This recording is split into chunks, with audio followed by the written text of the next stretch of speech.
Hey YouTube, WarblesOnALot here. I'll just bend down and get me cup of coffee. I want to talk about science versus pseudoscience,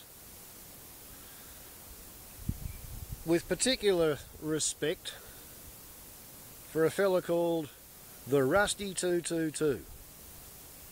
Now the Rusty 222, for those of you who don't know him, how you going, Rustle? Rusty's one of these people who has a firm belief that Australia has hidden species of primates out there staying hidden, and he's determined, in his words, to prove to the scientific community that these critters are out there. So he goes to fairly extraordinary lengths to try and photograph them and record them. He drives off in his four-wheel drive into some sandstone escarpment country, and he places a tripod covered with what he calls plot watchers,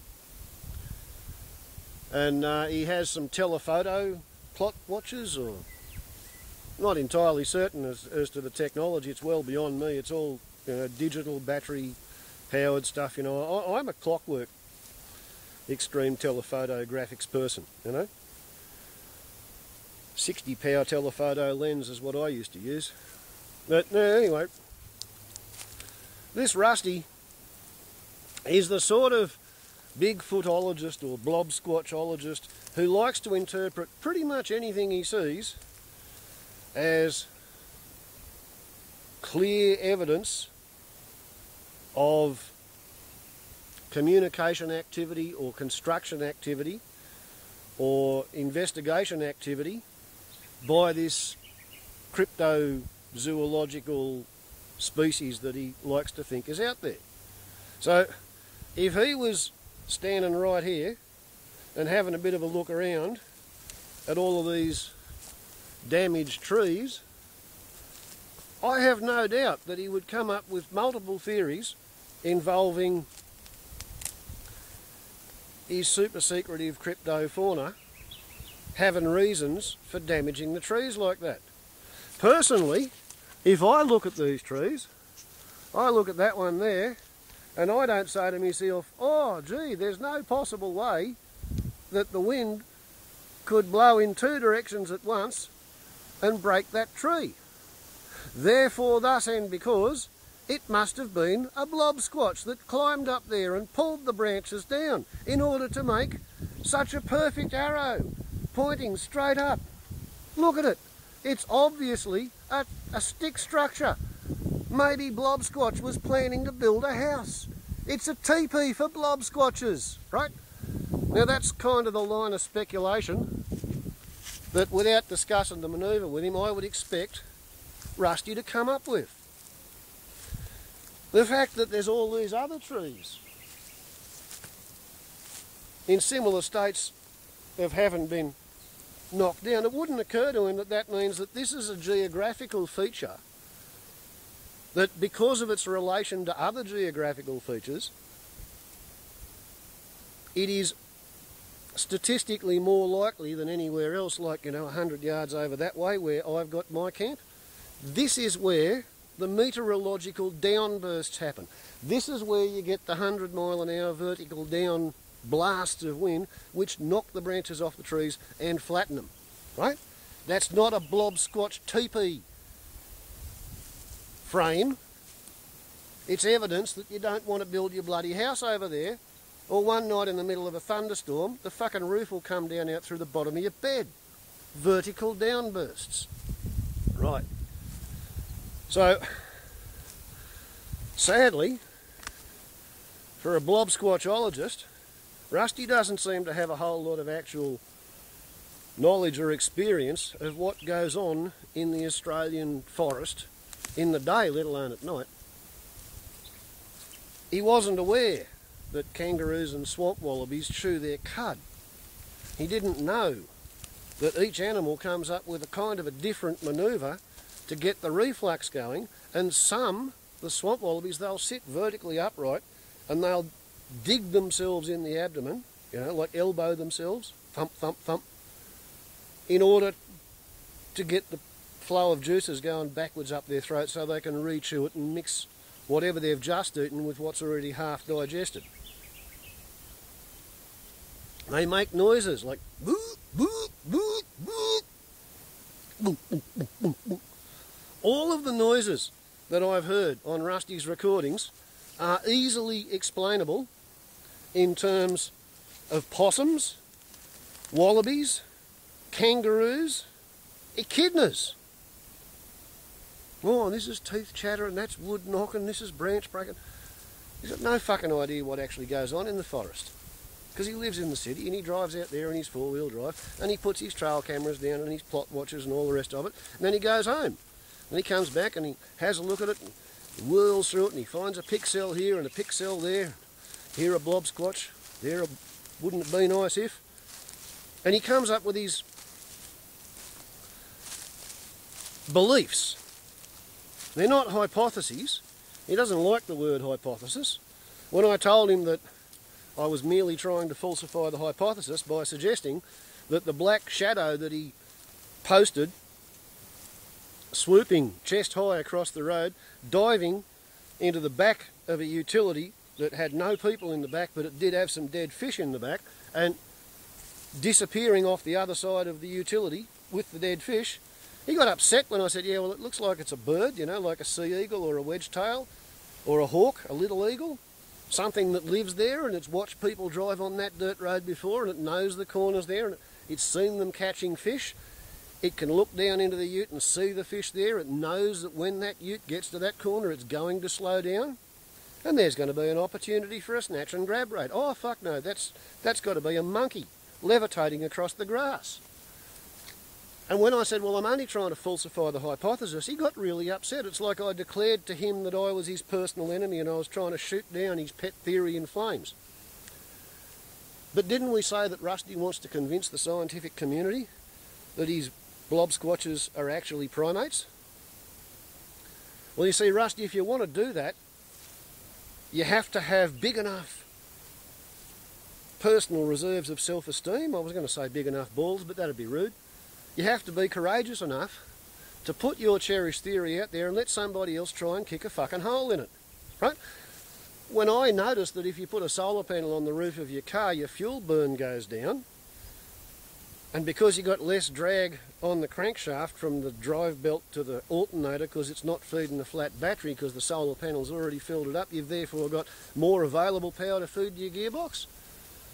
I took meticulous notes and observations. For a year I wrote down every stop and start time of the engine to figure out that my average engine run time is 6 minutes. Enough to put 70% of a charge into a battery. It could be why my fuel burn improved by over 30% when I put a solar panel on the roof to finish charging the battery. That's what a SunFoil is. And I'm not selling it because you can't patent the idea. There's nothing new in it. Everybody knows that solar panels make electricity, that batteries need to be recharged, that step-up belt drives are a torque multiplier. So that means that the alternator becomes an electromagnetic drag brake with its torque multiplied to the crankshaft if you've got a flat battery. It's all totally nailed down, you know, like it's pretty much 20th century. You know, by the 1970s there were people building aeroplanes that had solar panels instead of alternators or generators to charge the battery to run the radio. So when Rusty, the Rusty 222, blew his bloody car up last time he went looking for his blobsquatches, the time he found what he says is a face, 14 feet 9 inches up the side of a tree, so he says, although he didn't try to improvise a theodolite, he didn't get, you know, a child's high school protractor that measures angles and tie a stick to it with a bit of sewing thread and sticky tape a ruler to the flat side of the protractor so he could stand there and get some idea of what a horizontal line was between his eyeball and the tree that he was confidently measuring and saying that his face was 14 foot 9 inches up the side of it. He didn't even go to the tree behind the one that he reckoned he was using as a vertical height marker and try and see if there were any marks from where his Blobsquatch had allegedly climbed up the tree to have a peek at the plot watcher from 200 yards out because they're scared. Oh no, he didn't do any of that. And you know, it wouldn't be as if climbing a tree is going to leave marks you could find afterwards, is it? Hey? What about this tree behind me? Let's have a look at the marks on it, will we? If we have a real close look,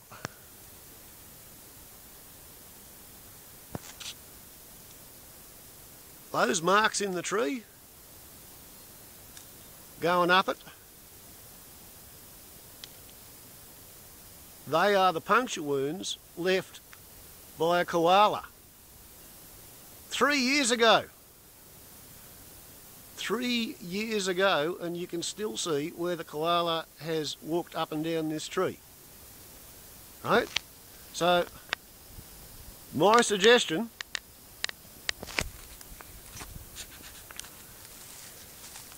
Rusty, is that if you want anybody to believe that there was a, you know, humanoid-sized, primate-ish piece of cryptozoology climbing up the tree behind the one that you were using as a marker to look out and you know, get observations on your plot watcher, then you better go and have a look for evidence that something climbed a tree to get its head up that high. You can't just pluck ideas out of your ass and get cranky when people ask, what's the supporting evidence? Otherwise, what you do is you give yourself and the entire sport, hobby, pastime, obsession, fascination of hunting for Bigfoot in Australia, you give it a bad name. You make yourself look like a thin-skinned buffoon. Somebody who can't stand to have his ideas challenged. And let's face it, the whole scientific method of problem solving consists of trying to falsify the hypothesis. Doesn't mean that I'm being a nasty, nasty man by doubting your word. What it means is, you're off in fucking fantasy land.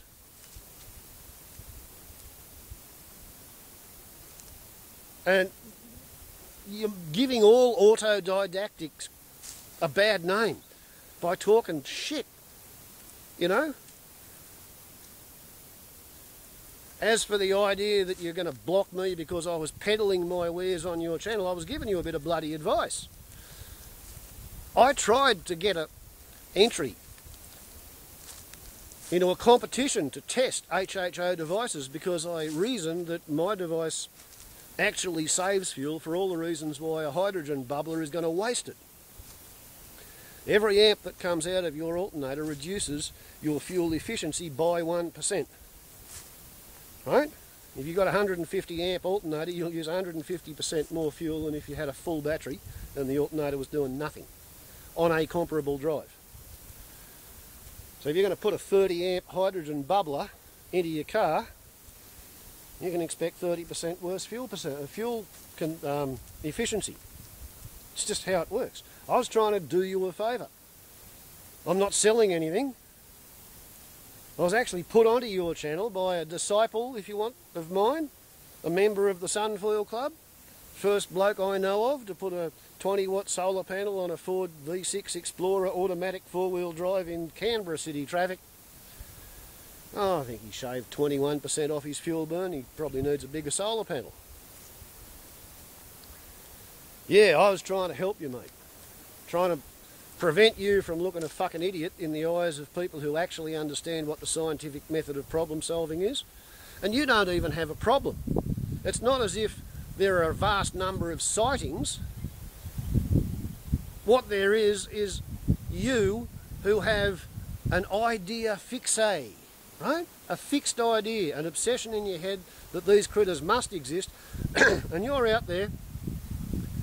Well, a kind way of putting it is you are trying to find evidence of what you believe to be there.